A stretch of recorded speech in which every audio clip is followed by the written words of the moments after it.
Bien, continuamos. Habíamos visto cómo a partir de la HIJK convergencia se puede, acordaos, vais poniendo los exponentes HIJK, poniendo posible, necesario, necesario, posible. Se puede pasar con este esquemita y con esta fórmula, se puede pasar de los axiomas modales a los frames, es decir, lo que hemos visto antes de la relación y los mundos posibles y la denominación del tipo de propiedad que habíamos visto antes. Acordaos que ya habíamos visto antes lo que era una propiedad serial, reflexiva, transitiva, euclídea, simétrica, convergente. Aquí tenéis cómo se expresa esto en los frames. Por ejemplo, en el axioma 5. Posible alfa implica que es necesario que sea posible alfa. Eso es lo mismo que decir que si U está en relación con V y U está en relación con W, W va a estar en relación con V. Fijaos que es la propiedad euclídea. Con lo cual la propiedad euclídea es la que se expresa con, o sea, que es la que responde al axioma 5. Tú, repito, luego puedes combinar varios axiomas. Por ejemplo, el KD45, veíamos que la euclídea tenía que ver con la reflexiva y con la transitiva secundarias. Tú podías establecer con la simétrica y la propiedad simétrica y la reflexiva. Es decir, aquí podías empezar a combinar unas cosas y otras. El que quiera puede entretenerse con la formulita esta porque se pueden sacar, o sea, igual que hemos sacado a partir de estas sustituciones. La clave además es esto, ¿eh? Cuando el exponente es cero, eso quiere decir que son idénticos. Y por tanto se pone el signo igual y ya con el signo igual vamos quitando cosas. Bien, ya digo, se pueden sacar o sea, con esto podéis pasar de los axiomas a los frames y a las propiedades. Entonces, cada axioma será verdadero en el frame correspondiente, o sea, en este frame, este axioma va a ser verdadero. Y resultará verdadero como derivable en aquellos frames que lo incluyen, según la tabla de inclusiones que habíamos visto antes. O sea, en los frames que incluyen ese axioma o ese conjunto de axiomas va a ser verdadero, mientras que no será ni verdadero ni derivable en los frames que incluye él. Acordaos la lista de inclusiones, puntos de sintaxis, esperad, acción de las posibles. Ay, esperad. Sistemas modales e inclusiones. Aquí está. Aquí teníamos las inclusiones. O sea, como KD estaba incluido en K, KT, KD, KT5 en KD45. Esto. O sea, cómo se incluye uno en otro. Bien, con esto ya podéis, te digo, con esto se puede establecer en qué sentido son verdad, o sea, los axiomas son verdaderos en cada uno de esos frames. Volvemos a esto, las correspondencias. O sea, esto luego, evidentemente, se puede trabajar muchísimo con los diversos sistemas modales. La idea es esto, que cada axioma será verdadero en el frame correspondiente y resultará tanto verdadero como derivable en aquellos frames que lo incluyen, como en la tabla de las inclusiones vista antes, mientras que no será ni verdadero ni derivable en los frames que incluye él. Y de esta tabla señalamos que los axiomas con superíndice, aquí lo tenéis, D con superíndice, T con superíndice, 4 con superíndice, son los inversos de sus correlativos, como se puede notar en la dirección de la implicación. Vamos a comentar ahora dos de ellos que son interesantes por el trasfondo filosófico. Fijaos, en el cuadro tú estás pasando de necesario alfa implica necesario alfa. En el 4', por así decirlo, 4 subíndice, estás pasando de necesario alfa a implica necesario alfa. Lo podrías hacer en este mismo orden cambiando la flecha de sentido. Pero bueno, aquí para mantener siempre la implicación de la misma manera, se cambian de lugar, o sea, lo que estaba aquí al principio pasa luego al final, lo que estaba al final pasa al principio. Con el T, lo que se llama colapso modal, esto lo veremos también, sucede algo parecido, o en el D. En el D se pasa de necesario alfa, posible alfa, aquí se pasa de posible alfa, implica necesario alfa. Para daros una idea, aunque luego lo va a sacar, fijaos que este es muy típico de lógica deóntica. Si es necesario alfa, eso implica que es posible alfa. Si es necesario pagar los impuestos, eso implica que es posible pagar los impuestos. No es que si es necesario pagar los impuestos, de hecho se paguen los impuestos, sería esto. Si es necesario pagar impuestos, eso implicaría que se pagan impuestos, ¿no? O sea, esto en la moral, este axioma, la reflexiva no vale. La que sí valdría sería esta. Si es necesario pagar impuestos, tiene que ser posible pagar impuestos.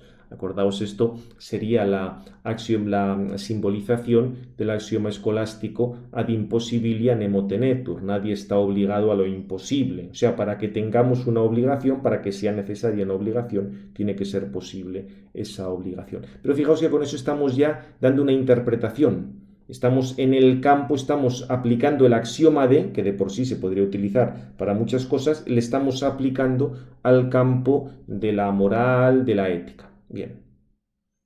Fijaos que aquí hace Basti unas observaciones a dos axiomas. El axioma de primo, de posible alfa, pasamos a necesario alfa.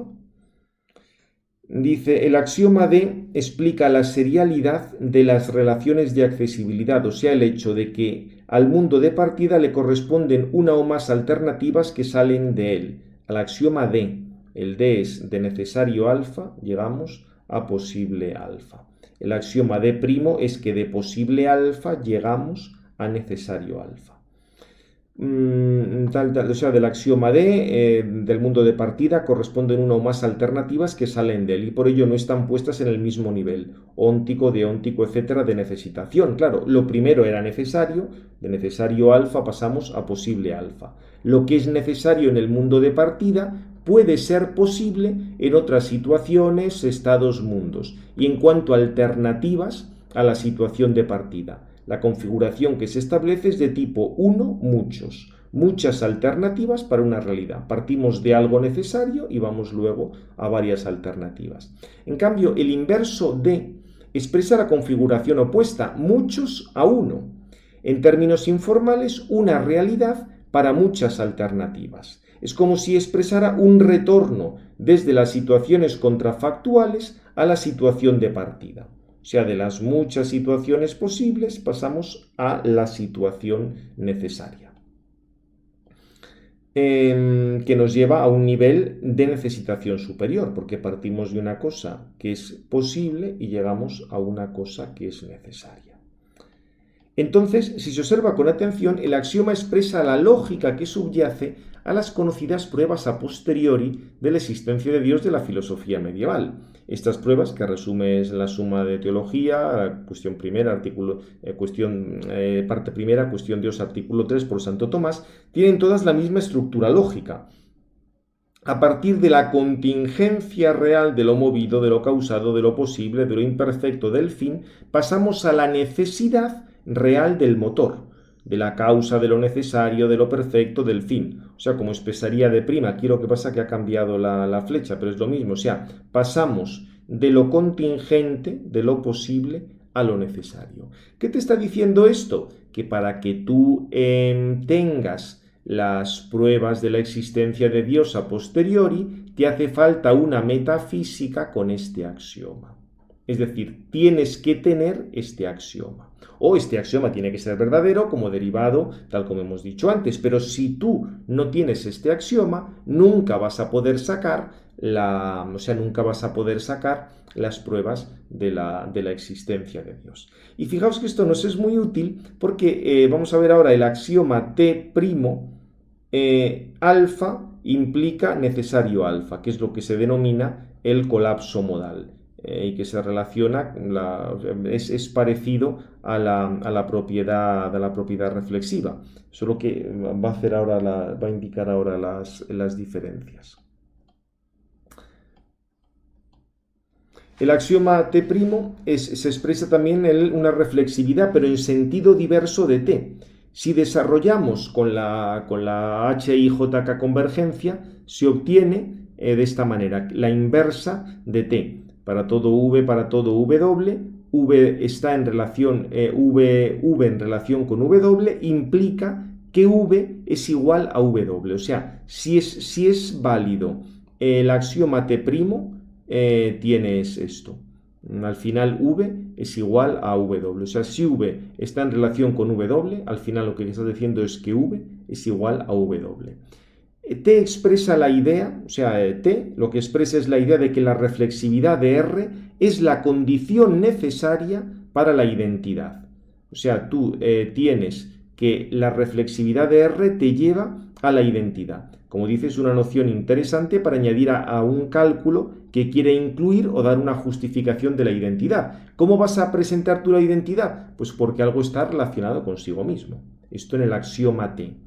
T', en cambio, no te dice eso. Te está diciendo que la identidad es condición necesaria para la reflexividad. O sea, en T tú estás diciendo que la reflexividad te lleva a la identidad. Con lo cual, a partir de que algo se relacione, vuelva sobre sí mismo, vas a poder establecer que es idéntico. T', en cambio, es al revés. Dice que la identidad es condición necesaria para la reflexividad. O sea, en T lo primero que tienes es la reflexividad y de ahí pasas a la identidad. En T', primero tienes la identidad y de ahí pasas a la reflexividad. Y por ello, para un frame relacional reflexivo, o sea, que la identidad es condición necesaria para la reflexividad y por tanto la identidad es condición necesaria para un frame relacional reflexivo, o sea, un frame donde R sea reflexiva. Porque en definitiva, la identidad ya se ha asumido y por eso la relación reflexiva resulta inútil. O sea, en ese sentido ya, digamos, tú tienes la identidad en T a partir de la reflexividad, llegabas a la identidad. En T', como tienes la identidad, ¿para qué quieres ya la reflexividad? En ese sentido es inútil. Y en ese sentido se habla de un colapso modal. La modalidad colapsa hacia una lógica sin modalidad. Con lo cual, si vale T', es como decir, pues ya no nos hace falta para nada la modalidad. Desde un punto de vista semántico, T' dice que si alfa es verdadero, entonces es necesario. Pero claro, esta afirmación es del todo contraintuitiva respecto a la idea de la lógica modal y de los mundos posibles. Porque claro, acordaos que lo de los mundos posibles parte de la investigación, siempre parte de postular situaciones diversas contrafactuales respecto a la situación de partida. Si tú has dicho que si alfa es verdadera, entonces alfa es necesaria, pues entonces, ¿para qué nos hace falta el operador de necesidad, el operador de posibilidad, el operador de nada? Con lo cual, o sea, si tú tienes T', es lo mismo que decir adiós lógica modal. En cambio, el viceversa, el axioma T no se puede dar por descontado. Expresa una posición fuerte. O sea, es muy interesante para estudiar la necesidad y las estructuras fundadas por una relación que la verifica. Cuando sea el colapso modal definitivo, viene dado cuando tú tienes a la vez T y T'. O sea, pasas de necesario alfa a alfa y de alfa a necesario alfa. Pones aquí sí, el solo sí. Con lo cual, parafraseando otros autores, todo lo que es real es necesario y todo lo que es necesario es real. Pero entonces estamos ya o sea, hemos tirado la lógica modal por la ventana. Obviamente, en un sistema S5, aunque sea el sistema más fuerte, T' no es válido. Pero por otra parte, si se le añade como axioma, S5 seguiría siendo consistente, con lo cual tendrías que T' es independiente de S5. Y bueno, pone aquí os pone aquí este ejemplo.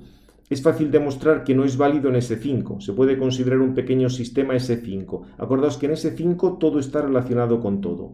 de V pasas a ella misma y pasas de W pasas a ella misma y pasas a V, de V pasas a ella misma y a W. O sea, todo está relacionado con todo, solo que aquí tienes simplemente dos mundos. Fijaos, si alfa es verdadera en W, entonces también necesario alfa debe ser verdadera en W. Pero para serlo, o sea, para que necesario alfa fuera verdadera en W, debería valer que en todos los mundos accesibles desde W es accesible el mismo W y es accesible U, es accesible V. En ambos valga alfa, pero claro, no está tan claro. Podría suceder que en V, en este, fuera verdadero no alfa, porque cuando hacemos lógica modal estamos en eso. La lógica modal supone un estado en el cual no valga aquello que vale en el estado de partida. Acordaos lo de mundo posible. Lo que valía en los inicios del universo no tiene por qué valer ahora. Con lo cual, de que aquí sea necesario alfa, no, o sea, no tiene por qué darse que aquí en V valga alfa. No tiene por qué ser así. Es evidente que si todo aquello que vale en el punto de partida es necesario, entonces, quiero decir, la modalidad colapsa. Hemos vuelto al cálculo normal proposicional C.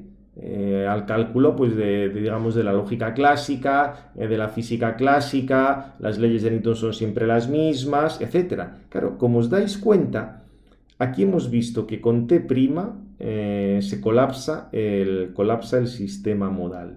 Y con D', tú en cambio tienes un sistema modal con el cual puedes demostrar la existencia de la causa primera. O sea, es el axioma que está de fondo para la demostración de una causa primera. Pasar de lo posible a algo necesario. Con lo cual, si tú estás haciendo una metafísica, por ejemplo, como la de Kant, en la cual no hay modalidad, estás en T', ya me diréis cómo van a valer las pruebas de la existencia de Dios. Es completamente absurdo, porque para que te valgan estas pruebas, te hace falta esto, te hace falta el axioma de prima, te hace falta la lógica modal. Si la lógica modal ha colapsado, ya me diréis cómo vamos a pasar de lo posible a lo necesario cuando todo es necesario.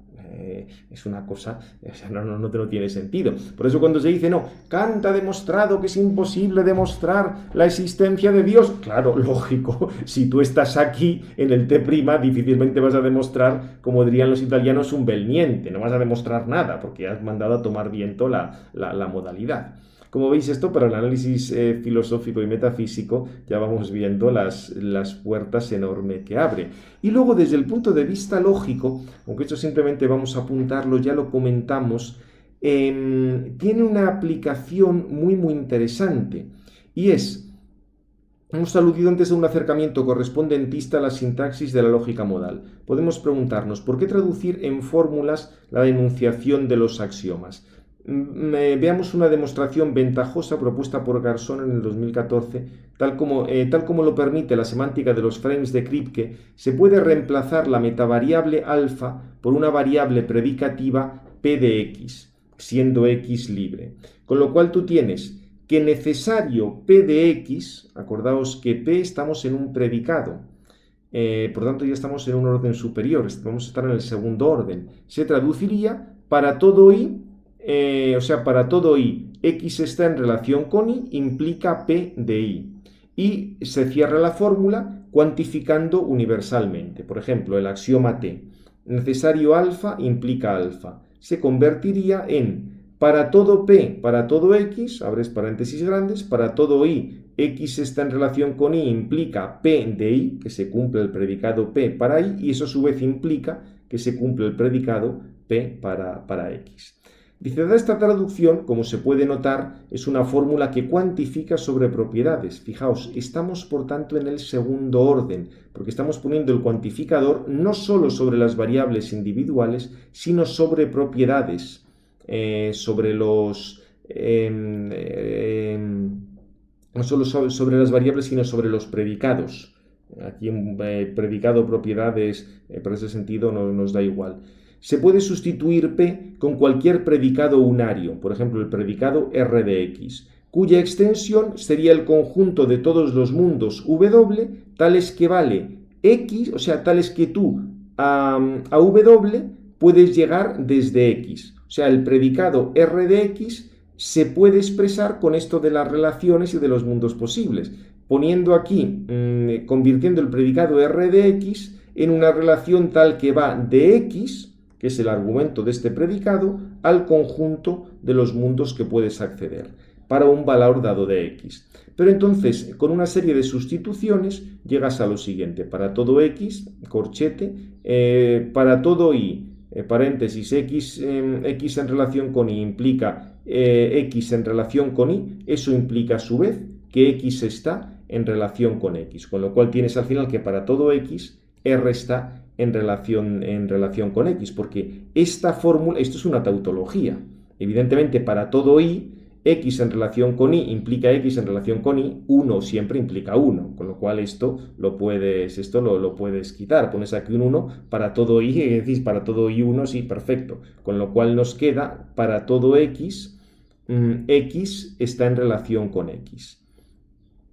Y entonces emerge la correspondencia entre T, axioma de reflexividad, y la fórmula obtenida, que es la definición de relación reflexiva, además de ser la condición del frame respectivo. De aquí la ventaja, el colapso de las condiciones axiomáticas en el segundo orden a las condiciones del frame del primer orden. Es muy útil para obtener resultados de completitud para la lógica modal. Claro, porque si tú estás en el primer orden, acordaos que en el primer orden es mucho más fácil que calcular que en el segundo orden, porque el cálculo de predicados de primer orden sí era completo. El cálculo, no las teorías, el cálculo, mientras que el cálculo de segundo orden era incompleto. Daba muchísimos más problemas. Por eso lo que comentábamos, que la lógica modal es muy útil para individuar aquellos fragmentos que son decidibles dentro de las teorías. Porque acordaos, por lo de Gödel, las teorías de primer orden eran incompletas. Que sean incompletas quiere decir que va a haber algunos enunciados indecidibles. Entonces, lo que tú tienes que hacer es quedarte con los buenos y dejar los malos. La lógica modal te va a servir de metalenguaje para poder hacer todas estas cosas. Aquí simplemente he apuntado un aspecto en este sentido. Se puede aplicar luego todo lo referente a las interpretaciones, porque aquí todo lo que habíamos visto de la interpretación se puede aplicar también en el cálculo modal.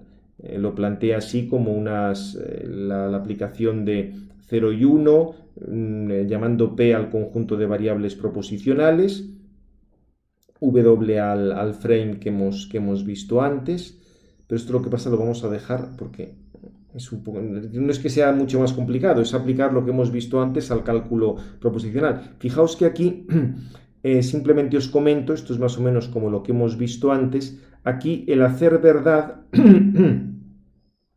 la fórmula verdadera, acordaos, no solo derivación, sino derivación verdadera, se da respecto a un modelo U. El modelo U está dentro de W, pero la fórmula será verdadera, o sea, te dará lugar en la interpretación de la fórmula, o sea, te dará, se podrá sacar alfa como fórmula verdadera, pero teniendo presente el modelo concreto que vas a utilizar. En esto no entramos más porque esto explicar nos llevaría muchísimo más tiempo. Simplemente, recordar también que aquí tenemos unos teoremas de corrección y de completitud. Si una fórmula alfa es demostrable en el cálculo modal K, entonces es verdadera en el frame semántico estructurado por la correspondiente relación R.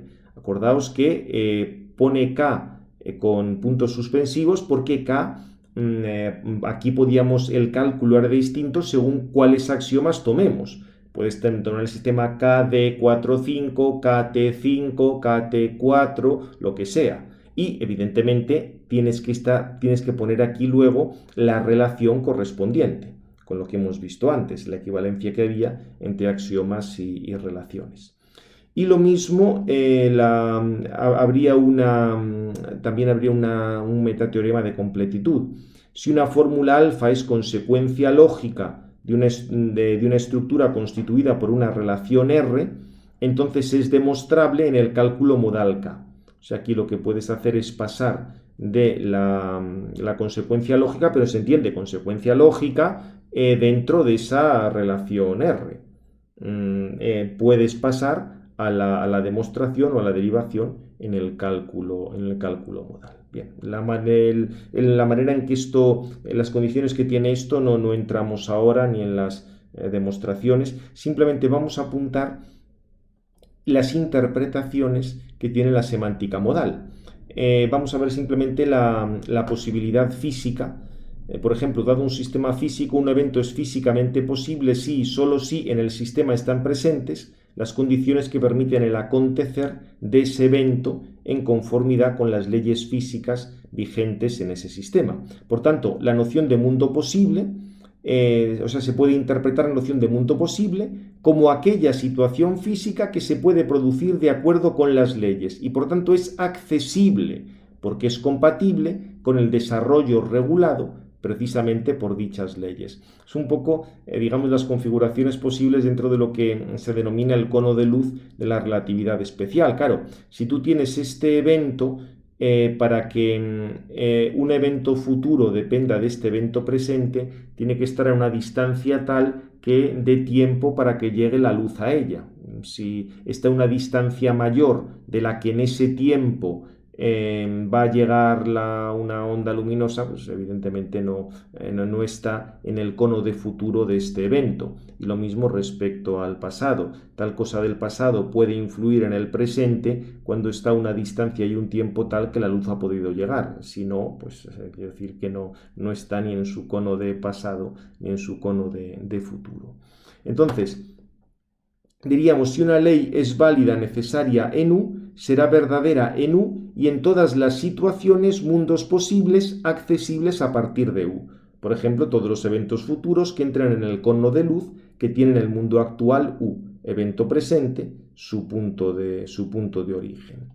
Y luego dice, si interpretamos la necesidad como necesidad física, esto es requerida por las leyes de la física, entonces está claro que una proposición necesaria en el mundo actual deberá realizarse en este mismo mundo. Si una bolita se deja caer desde cierta altura, invariablemente caerá a tierra. O sea, si es necesario alfa, se dará alfa, conforme a la ley física de la caída de los graves. Y esto se realizará en el mundo en el cual la bolita ha sido dejada libre y en el cual vale la ley de la caída de los graves. Esto es en el mundo actual U. Aquí se va a interpretar necesidad como necesidad física, obligado por una ley física, y posibilidad, permitido según las leyes físicas. Entonces tendremos el axioma T. Necesario alfa implica alfa. Si es necesario por la ley de la gravedad que caigan los cuerpos, sería alfa, los cuerpos van a caer. Este es el axioma T que indica precisamente la reflexividad de la relación de accesibilidad en esta interpretación de la normatividad de una ley física. Si U es cualquier mundo posible, entonces U es accesible a partir del mismo. Respecto a los mundos posibles, si se va a dar, acordaos, si es necesario que alfa es los cuerpos caen, si es necesario que los cuerpos caen, los cuerpos van a caer. Esto, desde el punto de vista de lo que hemos visto de la relación de reflexividad, es accesible desde sí mismo. Luego comenta el sistema de lógica modal que se obtiene con este axioma es el sistema KT, donde K es el sistema fundamental de la lógica modal, lo de necesitación, y KT es el sistema típico de normatividad física, de manera complementaria. Si una fórmula está posibilitada en U, entonces deberá ser verdadera en algún mundo, situación accesible a partir de U, lo que hemos dicho antes del cono de luz. También tenemos la cuestión esencial para la actual concepción evolutiva del mundo físico y biológico acerca de la posibilidad de disminución y aumento de las leyes físicas y por tanto de su necesidad. Tenéis aquí, vamos a ver simplemente el ejemplo de la disminución. Lo que sucedía en algunos estadios del universo inicial no sucede en estadios posteriores y no sucede hoy. Por ejemplo, tú tienes al principio del universo tienes necesario alfa. Tal cosa era necesaria. Pero conforme evoluciona el universo ya simplemente tienes alfa y tienes que no es necesario que sea alfa. O sea, se mantiene alfa, pero no es necesario que se mantiene alfa. Y en un estadio posterior ya simplemente tienes alfa. Con lo cual ha ido variando alfa según, o sea, el operador ha ido variando según los diversos estadios del universo. O aumento. Las leyes de la mecánica cuántica y de la termodinámica no son suficientes para determinar las de la biología, aunque sean sus condiciones necesarias. Tú puedes partir de una situación en la que no es necesario alfa, simplemente aquí se ve que no va a ser que no hay alfa, pero no hay alfa no en el sentido de que ya no sea necesario. O tú puedes pasar una situación de la que no es necesario alfa a que sea necesario alfa. Hay unas leyes que son la base, pero tú luego puedes pasar a otras leyes distintas. En eso, digamos, para formalizar esto, haría falta el axioma 4. Necesario alfa implica que sea necesario la necesidad de alfa. Una posibilidad transitiva, de uno podemos pasar a otro. No nos entretenemos ahora porque ir aplicando esto, o sea, se puede ir explicando con este axioma lo anterior, pero ya no nos da tiempo. Hacemos la pausa y vamos a la parte final.